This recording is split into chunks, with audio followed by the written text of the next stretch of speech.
नमस्कार दोस्तों, बहुत बहुत हार्दिक अभिनंदन। स्वागत है आपका आपके अपने YouTube चैनल ज़ीरी ज्योतिषम में। दोस्तों, आज हम बात करेंगे चंद्रमा चौथे घर में। चौथा घर हर प्रकार से चंद्रमा से संबंध रखता है और उनके प्रभाव में भी होता है। चंद्रमा चौथे घर में बहुत ही प्रबल माने गए हैं। ये उनका अपना और गुरु का उच्च घर माना गया है।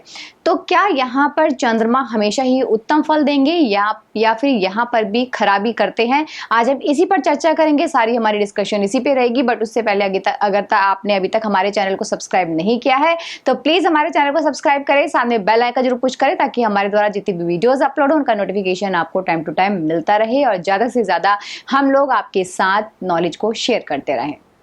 ग्रह चौथा हो जो कोई बैठा तासी चंद्र वो होता है असर, मगर उस घर में जाता शनि जहां कुंडली में बैठा हो। चौथे घर में चंद्रमा को कुदरती बहते हुए पैसों का झरना बोला गया है। इसी प्रकार व्यक्ति जितना भी धन खर्च करेगा उतना ही उसके पास आता जाएगा। जैसे जमीनों के मुरब्बे और उनमें बहती दूध की नदियां। जैसे कुएं में से अगर आप जितना भी पानी निकालोगे उसमें से वो कम नहीं होता है, ठीक उसी प्रकार से यहाँ पर चौथे घर के चंद्रमा को बोला गया है। अगर चंद्रमा को यहाँ पर दोस्तों खराब ना करें और तो ये मामूली तांबे के पैसे को भी सोने की कीमत देकर ही जाता है। चौथे घर में चंद्रमा वाले का जन्म यदि शुक्ल पक्ष के दिन होता है तो ये बुढ़ापा इनका बहुत ही अच्छा होता है, और यदि कृष्ण पक्ष में इनका जन्म होता है तो इनका बचपन बहुत ही शानदार गुजरता है। अगर यहाँ पर ऐसे में जातक कंजूस हो जाता है तो ये चंद्रमा की खराबी की निशानी मानी गई है। जरूरत की जगह भी खर्च ना करना और नगद रुपए पैसे होते हुए भी कंजूसी अगर यहाँ पर जातक दिखाता है तो चंद्रमा नेगेटिव होकर यहाँ पर अशुभता भी दे सकता है और लाइफ में काफी ऐसे में जातक को संघर्ष भी करना पड़ सकता है। रुपए पैसे में भी उसको दिक्कत हो सकती है और कई बार यहाँ पर क्या होता है कि वंश तक नहीं बढ़ पाता है। यहाँ पर चंद्रमा अशुभ होते हैं तो यहाँ पर या फिर आप अपने कर्मों के द्वारा इसको खराब अगर कर लेते हैं तो यहाँ पर माता की जो सेहत होती है वो खराब रखने लगती है हो जाती है, या फिर माता को और कई कारणों से भी कष्ट उत्पन्न हो जाता है दोस्तों। या फिर ऐसे में जो जातक होते हैं अपनी माता के साथ ही द्वेष रखने लग जाते हैं, उनके साथ लड़ाई झगड़े उनके शुरू हो जाते हैं। यहाँ पर चंद्रमा बहुत ही शुभ होने के बाद अपने अच्छे और पक्के घर में होने के बाद भी अशुभ क्यों हो जाते हैं? जैसे ऐसे में अगर कोई जातक माता से दूर रहने लगे या फिर अपनी माँ की या अपनी दादी की रिस्पेक्ट ना करे, या फिर जब भी दूध को बॉईल करे अगर उनका दूध बार बार निकल जाता है या फिर इसका कारोबार करना लग जाता है, तब भी यहाँ पर चंद्रमा अशुभ हो जाते हैं। यहाँ पर व्यक्ति अपनी पैतृक संपत्ति को बेचने की अवस्था तक आ पहुंचता है, जिस कारण से उसकी आमदनी पे, उसकी डेली सोर्स ऑफ इनकम में और कई बार यहाँ तक कि आयु में भी कमी देखी गई है। रुपए पैसे की कमी ऐसे में जातक को बहुत हो जाती है और मन की शांति भी पूर्ण रूप से भंग हो जाती है और उसके मान सम्मान में, उसकी प्रतिष्ठा में भी कहीं ना कहीं कमी बनी रहती है। कई बार संतान ऐसे में लेट होती है।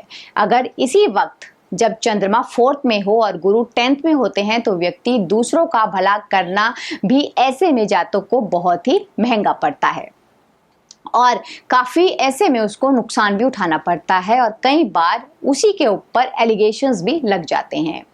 यदि दोस्तों चंद्रमा 4th के टाइम अगर राहु 10th में हो तो चोट लगने या फिर कई बार ऑपरेशन तक की नौबत बन जाती है और इसका नेगेटिव जो असर होता है वो बहन बेटी बुआ पर भी पड़ता है। जब भी 4th हाउस में चंद्रमा हो तो दूसरों की जमीन पे, दूसरों की प्रॉपर्टी पे कभी भी हक उनका नहीं मारना चाहिए, ना ही उन पर नजर रखनी चाहिए, नहीं तो ये बहुत ही बुरा इसका असर ऐसे में जातक पर पड़ता है। चंद्रमा 4th में हो और 6th में गुरु हो तो कोई भी नया काम आप ना करें। जो भी आपका पीढ़ी दर पीढ़ी जो भी लोग बिजनेस कर रहे हैं और जो चलता आ रहा है, अगर आप उसी को करते हैं तो उसमें बहुत ही फायदा मिलता है। अदरवाइज अगर आप कोई चेंज करते हैं तो उसमें नुकसान भी आपको उठाना पड़ सकता है। चंद्रमा फोर्थ के वक्त अगर शुक्र 10th में हो तो यहाँ पर औरतों की लड़ाई से आपको दूर रहना चाहिए, उसमें आपको बीच में नहीं पड़ना चाहिए, नहीं तो यहाँ पर आपको उसका नेगेटिव असर भी देखने को मिल सकता है। दोस्तों ऐसे में जब भी जातक का चंद्रमा कुंडली के 4th हाउस में होता है तो ऐसा इंसान बहुत ही तरक्की करने वाला होता है। अगर बुध 10th हाउस में होता है तो ऐसा इंसान अगर ट्रेडिंग का कार्य करता है या फिर कमीशन से रिलेटेड कोई अपना बिजनेस करता है तो इससे उसको बहुत ही फायदा मिलता है। अगर वो घर से दूर जाकर कहीं बाहर फॉरेन कंट्रीज में काम करता है तो इससे भी उसको बहुत ही शुभ फल मिलता है। दोस्तों अगर चंद्रमा 4th हाउस में होता है और अगर उसी वक्त 5th हाउस में यहाँ पर सूर्य होता है या फिर गुरु 2nd हाउस में होता है तो व्यक्ति समाज में उसका एक बहुत ही अच्छा रुतबा होता है, बहुत ही अच्छा नाम होता है, बहुत ही अच्छी उसकी शोहरत होती है। राजयोग कारक भी यहाँ पर चंद्रमा को बोला गया है। चंद्रमा 4th में बहुत ही शुभ माने गए हैं। जब तक आपकी माता साथ रहती है, उनका साथ आपके साथ रहता है तो आपको बहुत ही सुख मिलता है, अदरवाइज यहाँ पर प्रॉब्लम्स भी देखने को मिलती हैं। और भाग्य को बढ़ाने वाला भी चंद्रमा 4th हाउस का बोला गया है। दोस्तों अगर हर तरीके की आपको सुख सुविधा चाहिए तो यहाँ पर आपको अपने चंद्रमा को बहुत ही अच्छा रखना है। यहाँ पर जो चंद्रमा 4th हाउस में होता है यहाँ पर ऐसे में जातक को मकान का, वाहन का, सेविंग उसकी बहुत अच्छी होती है और उसको खूब सुख भी यहाँ पर ये दिलवाते हैं। परंतु जब ये शुभ होते हैं तो इसलिए यहाँ पर चंद्रमा की जितनी भी कारक वस्तुएं हैं उनको आपने ज़्यादा से ज़्यादा अपनाना है ताकि आपको उससे बहुत ही फायदा मिले। और कुछ ऐसे उपाय और परहेज आज मैं आपको बता रही हूँ जिसकी करने से आप और भी अधिक आपको इसकी शुभता मिल सकती है। तो सबसे पहले आपको यहाँ पर क्या करना है कि कोई भी दूध से रिलेटेड बिजनेस नहीं करना है, कोई भी हलवाई या फिर दूध और दही से आपने अपने घर में भी खोया नहीं बनाना है, ना ही दूध को फाड़ना है। अगर आप ऐसा करते हैं तो इससे आपको फायदा मिलेगा। अगला उपाय आपको करना है दोस्तों, हमेशा अपनी माता की या फिर आपकी माँ समान जितनी भी स्त्रियां हैं उनकी आपने सेवा करनी है और हमेशा पैर छूकर उनका आशीर्वाद लेते रहे, बहुत ही शुभता मिलेगी।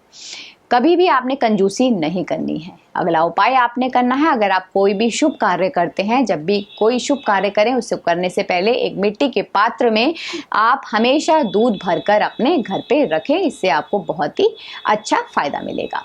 अगला उपाय आपने करना है, 4 मुट्ठी चावल आपने बहते हुए पानी में 4 दिन लगातार ये आपने उपाय करना है, इससे भी आपको बहुत ही फायदा मिलेगा। दोस्तों कोशिश करें कि आप कभी भी कोई गलत कार्य ना करें, किसी का हक ना मारें और जो इलीगल रिलेशंस होते हैं उनसे भी आप दूर रहें, तभी आपको इसका पूर्ण फायदा मिल पाएगा। अगला उपाय आपने करना है कि आपके वेट का जो 10वां हिस्सा है वो आपने दूध लेना है और उसको जल में प्रवाह करना है। दोस्तों अपने आगे आने वाली अपकमिंग वीडियो में हम बात करेंगे चंद्रमा हाउस नंबर 5। तब तक आप अपने घर में स्वस्थ रहें, सुरक्षित रहें, इसी शुभकामना के साथ जय श्री कृष्ण।